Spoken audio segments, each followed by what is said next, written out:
ready. When you're on 10, you gotta hold your own microphone. We're all good, sir. Ready? Yeah, we're good, sir. Hank, back to the dome. Did you ever dream this would happen after what's transpired with you? Well, not back to the dome at Shaw, for sure. We're happy to be there, happy for Shaw, happy for the West Bank community. We're happy for our kids. What does it mean to you? What does it mean to that community after so many years?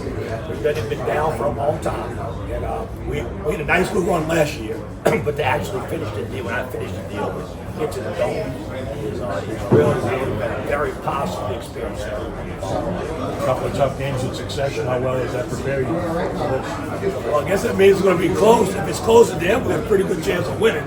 That's what's happened the last few weeks. It's always good to play close games and win. And we were able to do that the last 2 weeks.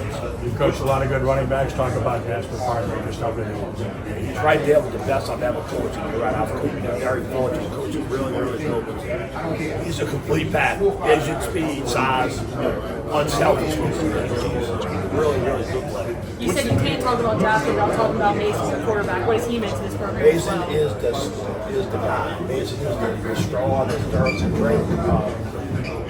Mason, the quarterback last year, kind of changed our offense and built around Mason. He's responding. Dual threat guy, running and throwing. He's a tough guy, high football IQ, and he's a number of our offense, no doubt. What stuck out to you the most about your team during this 10-game win streak? How good we improved, how much we improved on defense. We had everybody back on offense, just about all of us good guys returned. We started 6 sophomores on defense, and of course we opened with Ed McCall and Rumble, bad schedule by me. But once we got through those games, we learned a lot about ourselves playing those good teams. We started getting better each week, and I think to win championships, you got to play good defense, and that's what we're doing. What would it mean to you to win a state title at Shaw, 34 years removed from the school's only ever state championship? Probably mean I'm real happy I'm still living, but other than that, it wouldn't mean a whole lot to the school. I mean, I think when they brought me back, they wanted to shine on to kind of make football and enrollment and everything. And I think to have a successful football team and kind of get the West Bank community behind you, I think that's what that'll do. What do you remember about that 1987 championship game? That if St. Aug wouldn't have lost week 3, we probably wouldn't have won. St. Aug beat us 45-0 in their regular season. They could have beat us 80-0. Some kind of way they went to Covington and lost round 3. I was very happy. Became an instant Covington fan after that happened. But when St. Aug was eliminated, I said, you might have a chance to win this. And sure enough, we won the semifinal game 3-0. And then we played the championship. We played really good in the state championship. And then the realization of how special it was, because you went back 3 more times and couldn't quite get it. It reminds you just how tough it is. And then you went once with Ponchatoula and couldn't quite get it. That's right. Went 3 times in Shaw, once with Ponchatoula, and didn't win it again. So when we won it the first time, I was like, this is easy. But it's not easy, and it won't be easy Friday night. Indy White is next football. How the preparation has been all week, especially the adjustment of instead of playing Friday night, playing a Friday afternoon at 12 noon. And that was the biggest concern. We never played, we played at 2 in the afternoon, but never at noon. So we started calling all kind of people, JT Curtis, and people that had played early. And really we're concerned about nutrition. When do you eat, what time you eat, what do you eat. We got a lot of good advice from a lot of people, so we think we've handled it right. Talk about the difficulty of facing Indy White and the offense they run, double slot. You don't see this. Well, we ran that offense for 14 years, so we had a lot of success with it. There's many days I wish we'd never not run it. I wish we still ran it, but they do a great job with it. You can see it's a program deal. They execute flawlessly, very rarely turn the ball over, and they run the ball and run the clock, which is what we do too. So this game might be over in about 45 minutes because nobody's throwing too much. But I have a lot of respect for their program and the way they run their program and how hard they play.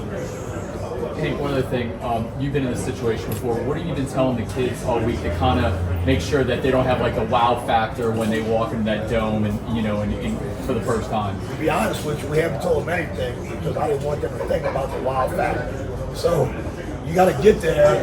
The game's at 12, and you got to be at the dome for 9:30. So we're going to tell them you can bring your phones, and you have about 30 minutes to be wild and walk around and take pictures and do your own little videos, and then it's down to business.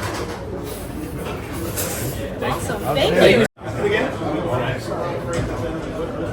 Good? One guy Mason Wilson, opportunity to play for a state championship. I mean, it means a lot knowing how much work we put in, and it's all fun. We've been grinding with Coach Hanks for 3 years, and he told us to trust the process, and we did. And now we're playing all over. Did you believe this could happen when you first started? To be honest, no. I didn't see it coming. When we were in the Catholic League, we won one district in I think 10 years. So I mean, when you go to a school like that, you don't think you're going to come out with a state championship. I mean, he put it in our head, and he made us believe it, and it paid off. Facing Carr, Rummel, and then the 2 tough playoff games most recently, how well is that prepared? Right, it's prepared us tremendously. We didn't see everything. We played teams that run, we played teams that pass. We're playing up teams like Carr and Rummel. We think that it's preparing us for games like this with teams who have bigger players and who can execute well. What sticks out to you the most about Edie White? What sticks out, they're tough and they don't give up on plays. Like, for example, they run a veer offense. You got to bring a chair, you can't get tired, you can't take no plays off. So I respect that about them. When you started playing for Coach Hank, did you understand the career he has had and what a legend he was?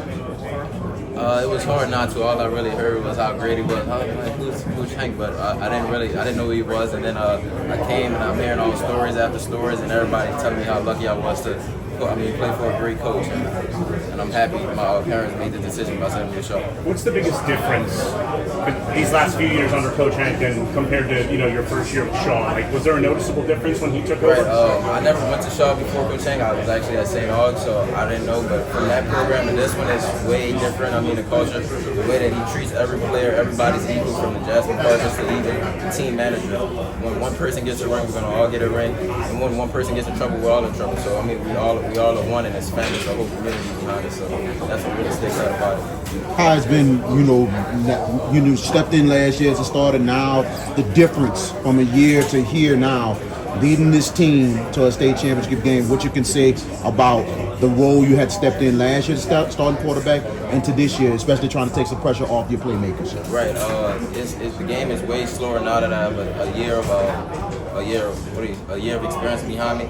So I mean, the game is slowed down for me. And Coach Hank, the game plan, he makes it as simple. And we got people like Jasper and Jacobs, and we got a great O-line. They make the game so much easier. So I mean, this year feels way easier than it was last year due to that experience. Thanks, sir. Thank you, sir.